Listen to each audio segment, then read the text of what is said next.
Muy buenas noches, señores y señores. Bienvenidos al desarrollo de la presente clase correspondientes a la materia de ciencias sociales. Estamos ya en la antesala de la parte final. Este es la antepenúltima clase. La semana que viene será la última clase y con esa daremos por terminado todo este proceso educativo, más las clases de refuerzo que ustedes tendrán después de esta semana, después de la última semana, perdón. Bienvenidos a cada uno de ustedes. En instantes damos inicio con los contenidos de la presente clase. Buenas noches, licenciado. Buenas noches, licenciado. Licenciado, Buenas noches.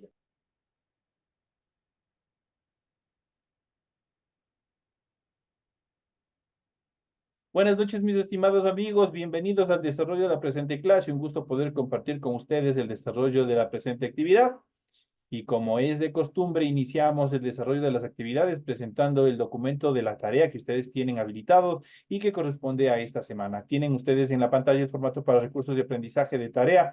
Estamos en la asignatura de Ciencias Sociales, estamos en unidad número 5, conflictos, derechos civiles e integración, el tema central. Tienen ustedes, vamos a ver el subtema número 3, correspondiente a los derechos civiles y la ruptura. La integración europea y el crecimiento asiático son los temas que nosotros vamos a desarrollar en la presente clase. Tienen ustedes el tipo de tarea, tienen el objetivo de tarea y a continuación tienen las instrucciones de la presente actividad. Recuerden que el trabajo es individual, deben leer el compendio de la unidad 5, tema número 3, pueden ampliar su información sobre el mismo tema con otras bibliografías de ser necesario. ¿Qué es lo que tienen que hacer como tarea para la presente semana? Dice, desarrolla las siguientes preguntas. Primero dice, mencione las causas por las cuales se produjo la caída del comunismo. La siguiente actividad dice, ¿cuál fue el objetivo de la integración europea? La tercera actividad, ¿cuál es el impacto político de los movimientos socialistas y comunistas en el mundo? Y por último, ¿cuál fue el impacto económico de la crisis energética? Esas son las preguntas que se les ha planteado como tarea para la presente etapa final de este proceso educativo. Así que, por favor, ya saben cómo tienen que presentar, ya saben cómo tienen que desarrollar cada una de las respuestas correspondientes a esta nueva tarea. Recuerden que el trabajo es 100% escrito, claro y ordenado. Deben utilizar combinaciones de colores, líneas, símbolos e imágenes para ilustrar el contenido de ser necesario. La rotulación de la hoja de la tarea es fundamental, eso es obligatorio. Tienen que desarrollar tal como se les presenta este diagrama, en el cual obviamente ustedes tienen que completar los datos que ustedes tienen, se les solicita. Una vez que lo han hecho esto en la parte superior de su hojita, a continuación proceden a desarrollar el contenido de su tarea. Eso es todo lo que tienen que hacer. En función del contenido de la tarea, deben revisar recomendaciones, la rúbrica de calificaciones, para que la tarea se ajuste a los requerimientos que solicita la institución. A continuación tenemos la información para el desarrollo de los recursos de plataforma. Estamos en la unidad número 5 con el tema derechos civiles y ruptura, la integración europea, el crecimiento asiático, correspondientes a la semana 3 de fecha 16 de junio del 2025.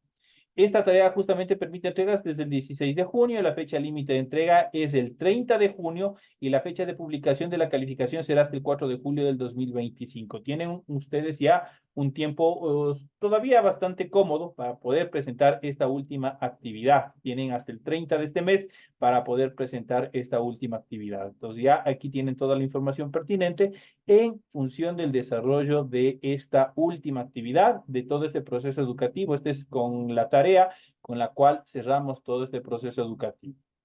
Y a continuación, una vez que se les ha facilitado toda la información pertinente en función de la tarea, que es lo que ustedes tienen que hacer, a continuación vamos a proceder a desarrollar los contenidos correspondientes al tema de esta semana.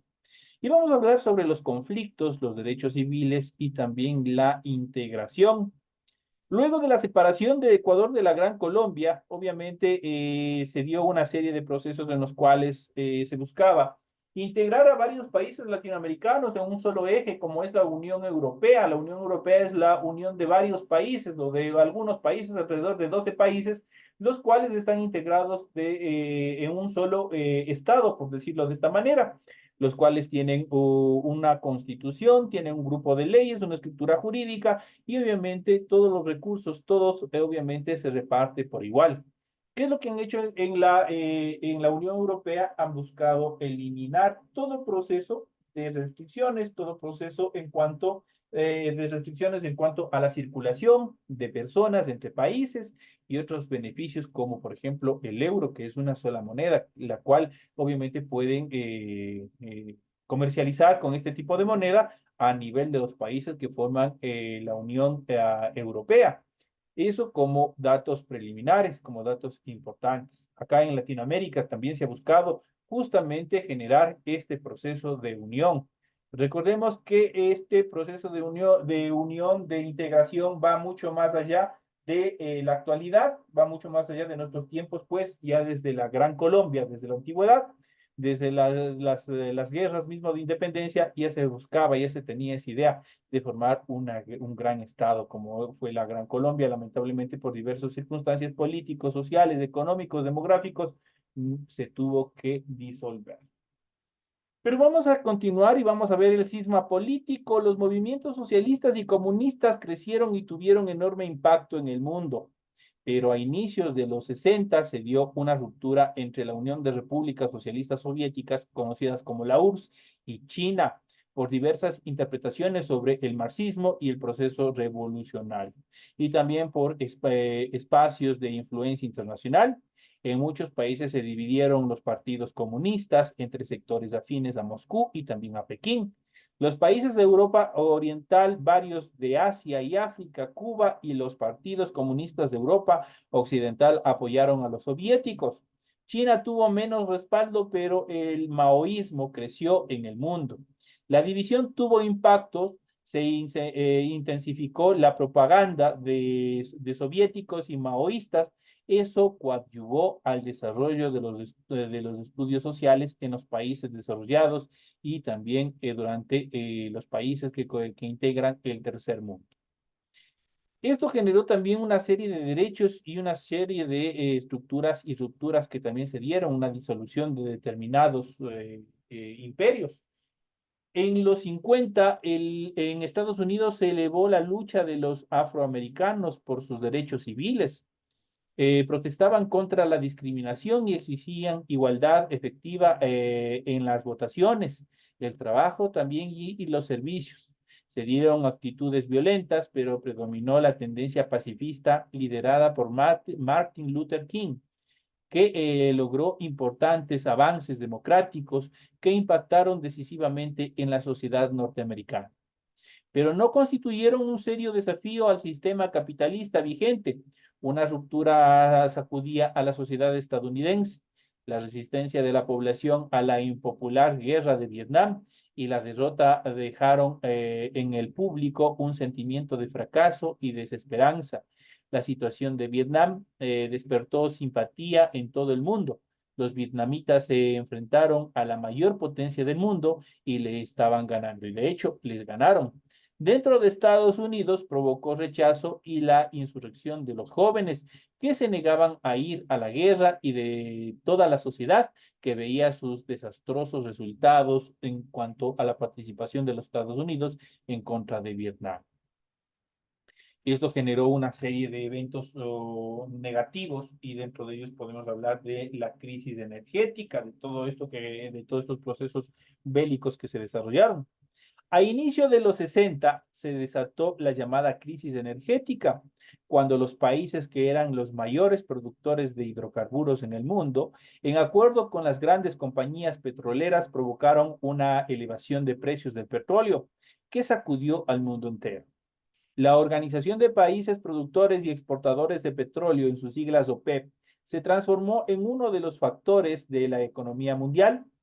La crisis energética y la subida de los precios del petróleo y sus derivados incrementaron el poder de varios países, especialmente de los países árabes. Ahí también se habla, y habíamos hablado en clases anteriores sobre el ascenso de los países árabes. Justamente se da a partir de este fenómeno que hicieron, obviamente, que los países de Medio Oriente, especialmente los árabes, alcanzaran a amasar grandes e incontables fortunas a causa del petróleo. Modificaron en algunos aspectos el panorama económico mundial y obligaron a cambios tecnológicos para ahorro de combustibles, pero también afectó a gran parte de la humanidad, especialmente a los países más pobres, de los países tercermundistas que no tenían petróleo y que se vieron obligados a hacer enormes sacrificios para conseguir una equidad en cuanto al desarrollo económico. Cuando hablamos de los derechos civiles, hablamos de una serie de estructuras jurídicas y beneficios que nosotros tenemos a nivel global, no solamente a nivel de nuestro país. En Estados Unidos, sobre todo, algunos lugares se mantenían hasta los años 50 una realidad de discriminación de los negros o afroamericanos. No podían concurrir a las mismas escuelas, a los mismos restaurantes o utilizar los mismos servicios que los blancos, como el transporte, por ejemplo. Extremistas organizados como el Ku Klux Klan ejercían extrema violencia en contra de los afroamericanos. Los negros se organizaron para exigir sus derechos. Hubo agrupaciones de tipo violenta, enfrentamientos violentos, pero la gran mayoría optó por la resistencia pacífica. La acción liderada por el pastor Martin Luther King, que encabezó el movimiento, forzó a las autoridades a aplicar las garantías constitucionales y sus derechos. Bueno, lamentablemente, Martin Luther King murió asesinado. Con la lucha por los derechos civiles no desapareció el racismo en la sociedad estadounidense, pero sus conquistas fueron muy importantes durante este proceso. Esto como una cápsula histórica dentro de la conformación también de los derechos civiles en Estados Unidos. Lamentablemente, la época de los Estados Unidos colonial, obviamente esto generó un fuerte impacto, pues había una gran separación, había altos niveles de racismo, en los cuales obviamente las personas de color diferente, las personas de raza negra, eran tratados como animales o los que se consideraban totalmente inferiores. Pero obviamente la lucha que desarrolló Martin Luther King fue uno de los eventos más importantes, no solo a nivel de los Estados Unidos, sino fue un ejemplo a nivel mundial por todos los avances que se logró en materia de derechos. Aquí vamos a hablar a continuación justamente un proceso en cuanto a la unión o la parte de la integración europea, que es importante y que prácticamente los países a nivel global lo ven como un ejemplo a seguir. Los países en Europa, devastados por la guerra, descubrieron que para su reconstrucción necesitaban cooperar unos con otros. Por ello, en la década de los 50 iniciaron un largo y complejo proceso de integración económica que los ha llevado a construir el mayor bloque de países del mundo, que es al máximo tiempo una gran potencia económica. Lo que se llama el mercado común europeo estuvo formado por 6 países a inicios del siglo XXI. El número se ha elevado a 27, como veremos más adelante. La Unión Europea ha sido un modelo para procesos similares que se han dado en todo el mundo a lo largo de la historia. Después de la Segunda Guerra Mundial, se conformaron dos frentes de los países o de los frentes vencedores. Si nosotros vemos, por ejemplo, Estados Unidos representa el capitalismo, mientras que en un inicio es la Unión de Repúblicas Socialistas Soviéticas, que también sería parte de los países vencedores, obviamente estaba representando al comunismo. Estos dos frentes quedaron prácticamente como vencedores y hasta la fecha nosotros tenemos dificultades entre el socialismo y el capitalismo, efectos obviamente bastante devastadores muchas veces para las economías de los países. En este sentido, a finales de los 80, en la Unión de Repúblicas Socialistas Soviéticas, el sistema soviético se estaba agotando por el peso del estalinismo, el abandono de los ideales socialistas y la burocratización, un intento de su líder Mikhail Gorbachev por renovar el comunismo. La perestroika fracasó y el régimen se vino abajo. El Partido Comunista perdió el poder y la Unión de Repúblicas Socialistas se disolvió en sus países componentes que abandonaron el sistema comunista con Rusia a la cabeza. En pocos años se desplomaron los regímenes comunistas de Europa Oriental y asumieron el capitalismo. Yugoslavia se disolvió en medio de una sangrienta guerra civil. El muro que dividía Berlín fue derrocado en el año de 1989 y Alemania Oriental se anexó a la República Federal Alemana. En la primera década del nuevo siglo, la mayoría de los antiguos países comunistas formaban parte de la Unión Europea. Eso como una cápsula histórica igual de todo el proceso que se vino dando acerca de la caída del comunismo. Pero obviamente en la actualidad ustedes ven, Rusia es el máximo exponente justamente del socialismo o el comunismo. En cuanto al crecimiento asiático, es importante, nosotros tenemos que reconocer que luego de las dos bombas lanzadas durante la Segunda Guerra Mundial en Hiroshima y Nagasaki, el desarrollo exponencial que tuvo el continente asiático ha sido bastante importante. Nosotros podemos ver, podemos analizar cómo, obviamente, a nivel global se han superposicionado. La mayoría de los productos son de origen asiático, tanto vehículos, prendas de vestir, determinados adornos y una serie de cosas más son 100% de origen asiático. En ese sentido, Japón fue devastado por la guerra y después fue ocupado por Estados Unidos, que vio que ese país podía ser su gran aliado en Asia y permitió la rápida reconstrucción de su industria. Con gran disciplina, los japoneses transformaron su país en una potencia en la producción de automóviles y otros artículos de avanzada tecnología. En algunos campos tiene productos de la mayor calidad. Actualmente es una de las grandes potencias económicas del mundo. Otros países de la región Asia-Pacífico tuvieron gran crecimiento económico, transformándose en exportadores para el mercado mundial. Singapur, Malasia, Taiwán y Corea del Sur se ganaron el nombre de tigres asiáticos por su proceso de industrialización y la oferta de productos tecnológicos de punta. China fue unificada por el comunismo y sus dirigentes, con Mao a la cabeza, se empeñaron en estructurar un Estado socialista radical. Sus logros fueron importantes, pero hubo también fracasos y represiones para lograr el éxito que tienen en la actualidad. Luego de la muerte de Mao, el país dio un giro de apertura al capitalismo que le ha permitido un inmenso crecimiento económico en el que se han dado enormes proyectos industriales y de infraestructura, con las consiguientes desigualdades sociales y acumulación de riquezas en pocas manos.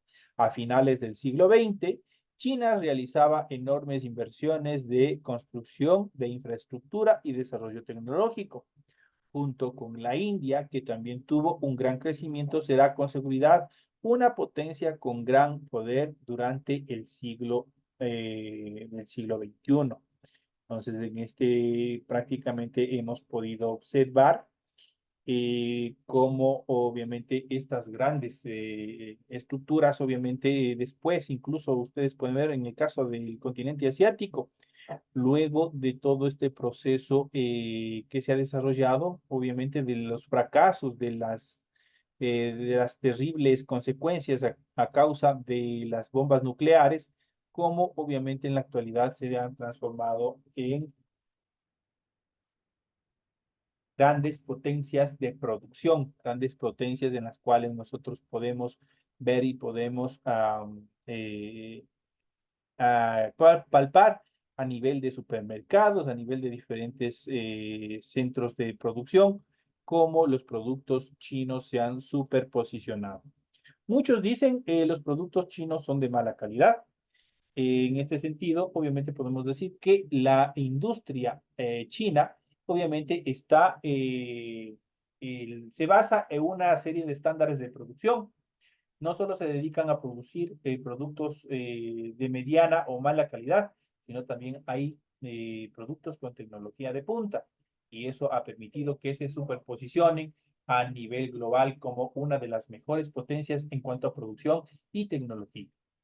Pero vamos a hablar a continuación en la siguiente etapa de nuestra clase acerca de un tema bastante importante como es el socialismo. Vamos a ver en qué consistió el socialismo, cuáles son las características más comunes. Siempre estamos hablando o siempre nos están hablando del socialismo, del capitalismo. En esta clase, en esta parte, nosotros vamos a hablar, vamos a ver ¿En qué consiste el capitalismo? ¿Cuáles son las características más comunes en cuanto a esta determinación? ¿Qué es el socialismo? El socialismo es una corriente filosófica de pensamiento económico, social y político y un conjunto diverso de las teorías políticas, movimientos y partidos y sistemas socioeconómicos inspirados en dicha corriente de pensamiento. Surgió en el contexto de la expansión del capitalismo industrial durante el siglo XIX como un conjunto de doctrinas que defendían a la clase trabajadora y favorecían la cooperación y la igualdad social. Las distintas variantes del socialismo tienen en común la defensa de la propiedad pública, colectiva y cooperativa en medios de producción, en contra de la propiedad privada característica del capitalismo. Además, algunas de las principales tendencias socialistas proponen la planificación y organización de la vida social y económica desde las instituciones que componen el Estado. Entonces, prácticamente el socialismo va que el Estado tiene que controlar todos los medios de producción y también los medios de comercialización de un Estado. Es decir, se trata de un conjunto de modelos filosóficos, políticos y sociales y económicos cuyo objetivo es construir una alternativa al capitalismo y a la acumulación de capitales basada en la explotación del hombre por el hombre. El objetivo final es la sociedad sin clases sociales, percibida como una sociedad más justa y con una distribución más igualitaria de las riquezas. Entre las variantes del socialismo se pueden distinguir dos extremos. Por un lado, existen formas más radicales que suelen llamarse comunistas, que proponen la abolición de la propiedad privada. Por otro lado, existen tendencias más moderadas que proponen la convivencia de la economía del mercado, aunque con distintas formas de intervención estatal y políticas de bienestar social. Esos son en cuanto a las dos tendencias en función del socialismo. Lo mismo ocurre en el terreno de lo político, concretamente en la democracia y la diversidad de partidos. Algunos socialistas promueven la dictadura del proletariado o diversas formas de autoritarismo de partido único, como los regímenes políticos o identificados como comunistas. Y otros defienden la democracia y el pluralismo, como la socialdemocracia o la organización horizontal y asamblearia, como el socialismo libertario o el anarquismo socialista. Esas son también otras fuentes, otras ideas de pensamiento dentro del contexto social. Dentro de los puntos claves que podemos mencionar hasta aquí del socialismo, podemos mencionar que el socialismo es una corriente de pensamiento político y un sistema de organización económica que surgió durante el siglo XIX en Europa. Planeaba la propiedad social colectiva o cooperativa de los medios de producción y la distribución equitativa de la riqueza, aunque muchos socialistas contemporáneos admiten la economía de mercados combinada con políticas de bienestar social. Abarca diversas tendencias históricas y contemporáneas como el socialismo utópico, el socialismo marxista o comunismo, la socialdemocracia o el socialismo libertario. En general, las ideas y los gobiernos socialistas defienden la planificación o intervención del Estado de la economía con el objetivo de garantizar la satisfacción de las necesidades básicas de la población. Actualmente existen algunos regímenes políticos que se conocen como socialistas o comunistas, como es el caso de China, Vietnam, Cuba o Corea del Norte, y países en donde gobierna la socialdemocracia, como los países nórdicos. Estos son parte en cuanto a los puntos claves en relación al socialismo.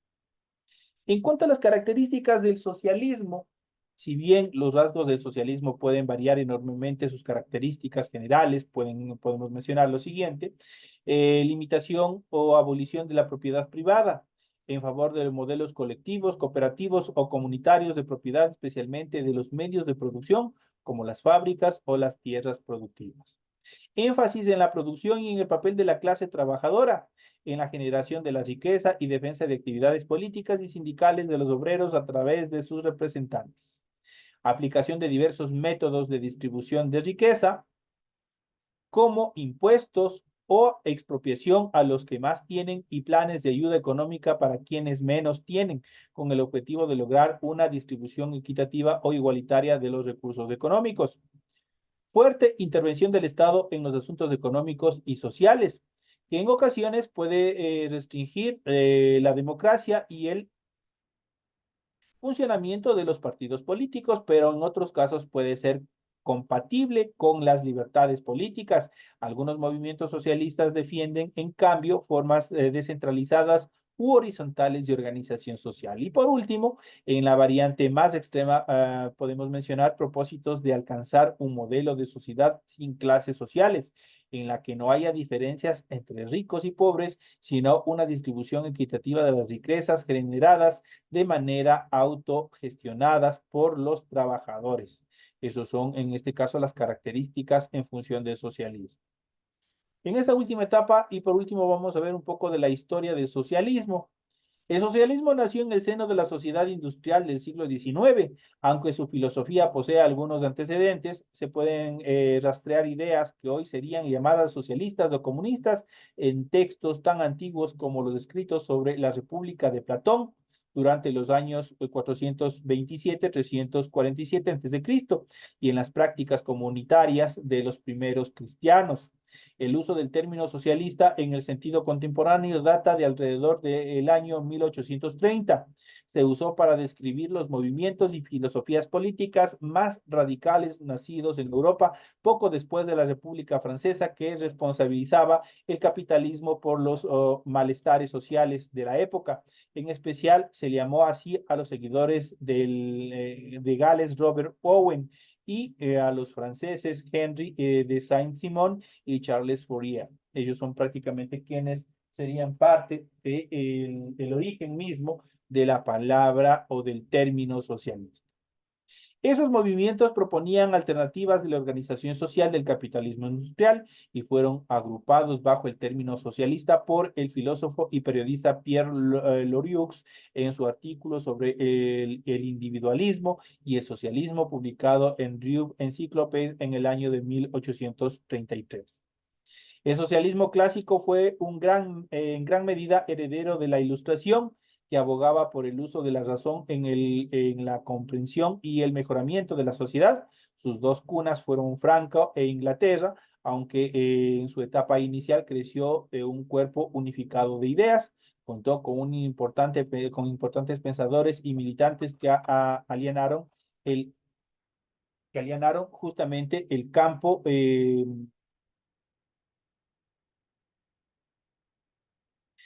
perdón, obviamente sus dos cunas fueron Francia e Inglaterra, aunque en su etapa inicial careció de un cuerpo unificado de ideas. Contó con importantes pensadores y militantes que allanaron el camino para el crecimiento de la ideología, como el anarquismo, el marxismo y también la socialdemocracia. Eso como temas fundamentales dentro de este tema, para que también vayamos teniendo una consideración, vayamos analizando el porqué del socialismo y también el porqué del capitalismo. Existe una amplia literatura en cuanto a estas dos posturas, pues estas son parte de la evolución de las sociedades políticas hasta la actualidad. Nosotros estamos inmersos justamente en todos estos procesos. Somos personas sociales, somos personas que nos estamos relacionando dentro de una sociedad y por ende siempre vamos a estar inmiscuidos dentro de cualquier tipo de pensamientos, de ideologías en los cuales obviamente a nosotros nos parezca posible, no sea, eh, nosotros tengamos algún tipo de afinidad con tal o cual representación. Señoras y señores, este es los temas que nosotros hemos visto en el desarrollo de la presente clase. Ha sido un gusto haber compartido con ustedes. No me despido de ustedes y más bien les invito a la siguiente clase que nosotros tenemos correspondientes al área de inglés. Señores y señores, nos vemos en la siguiente hora. Gracias, Alison.